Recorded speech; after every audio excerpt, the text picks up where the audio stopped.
مفتی صاحب، میرے ایک دوست نے علامہ صاحب سے سوال کیا تھا کہ محرم الحرام میں کالے کپڑے سینے چاہیے نہیں سینے چاہیے، تو انہوں نے جواب دیا کہ نہیں سینے چاہیے۔ کپڑے سینا دیکھیں بالکل جائز ہے، کسی بھی مہینے میں کپڑے سینے سے منع نہیں کیا گیا، بالکل آپ سیئیں، سینے پر اس کی اجرت بھی حلال ہے۔ البتہ جو انہوں نے کالے کپڑے سینے سے منع کیا ہے وہ شاید اس وجہ سے منع کیا ہے کہ جو الحضرت اللہ رحمہ نے محرم الحرام میں کالے کپڑے پہننے سے، سرخ کپڑے پہننے سے اور سبز کپڑے پہننے سے منع کیا ہے، تو وہ اس وجہ سے ہے تاکہ جو کالے کپڑے پہنتے ہیں لوگ دوسرے اہل تشیع حضرات، ان کے ساتھ مشابہت کی وجہ سے کہ من تشبہ بقوم فہو منہم، جو جس قوم کے ساتھ مشابہت اختیار کرے گا وہ اس کا اشر بھی اسی قوم کے ساتھ ہوگا، تو وہ اس وجہ سے انہوں نے منع کیا ہوگا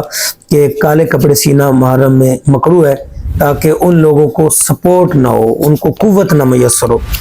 واللہ عالم الصواب۔